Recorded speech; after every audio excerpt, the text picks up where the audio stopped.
All right, let's switch things up and talk weather. We've got a live look right now outside of Leavenworth. And boy, you know, it's a dry day out there, but plenty of snow on the ground and really just a picturesque view, Erin. That is exactly what I was going to say. Gosh, hard to believe that there was so much snow there just weeks ago, and they were just socked in there with the snow. As we look at our time lapse, as we flip back over to the western side of the state, you can see we had the cloud cover out there. We got some good sunshine popping through at times. Now we're seeing some of those clouds thicken up, and we've seen a few showers out there in some spots, mainly through the strait and dropping down into Puget Sound.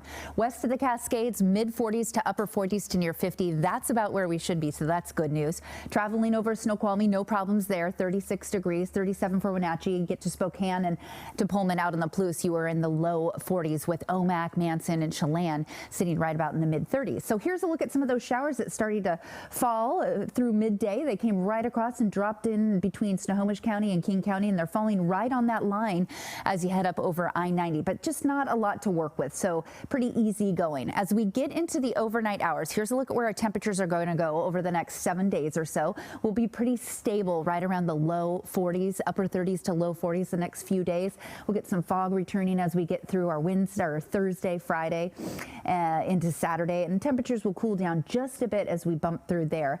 Our temperatures today should hit right around 50 degrees, but we're looking at the big picture, and high pressure that's kept us kind of in play right out off the coast has slid over. It's starting to break apart, and that's why we're seeing just a little bit of that cloud cover push on in, and then the rain followed behind it. That will wrap up into the overnight hours. We could get some just a little bit in the morning hours. You might see some few sprinkles there as we go through, but otherwise our midday week, Wednesday, we've made it finally to Wednesday, mostly cloudy skies tomorrow, and then the rest of the week we'll work with some morning clouds, a little bit of fog at times, and then some afternoon sunshine, which will be really nice and enjoyable, and temperatures trend up as we get going.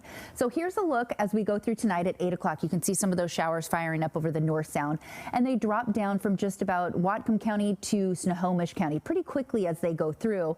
8 a.m. tomorrow morning, this is what you'll find. Most of us from Seattle northward will be stuck in a little bit of low-lying cloud cover out there and out on the northwest beaches, but once you get down towards Seattle, Tacoma, Lacey, Olympia, and further south down to just about the Rose City, we let up some of that cloud cover. And it looks really nice, maybe a few pop-up showers as you get into Wednesday night, but nothing really too big to report out there. Otherwise, we're staying nice and dry, and we get conditions like this, waking up with just a little bit of cloud cover overnight, late nights, and into the early morning hours. So temperatures tomorrow will be just near normal in the upper 40s to low 50s. Again, we could see a few spotty showers out there, but otherwise we'll get some pictures like this at the ocean beaches tomorrow with temperatures topping out in the low 50s. Really warm for folks walking along the beach. Will be nice, and we're checking in on our conditions up at the mountain passes. Looks really nice. I just saw a border in a skier there going through just a minute ago, but all passes are open, really no restrictions except for traction tires advised as you get through US to Stevens Pass. So over the next day or two, we'll see conditions just right around 30 to 40 degrees, and travel should be just fine as we pop across the mountains. And here's our forecast as we go through. We'll see the clouds thicker on Wednesday, and then we start to drop some of that off as we get through the next week into the weekend. It looks like we're going to stay dry, and temperatures could hit 56 as we get into Saturday and Sunday.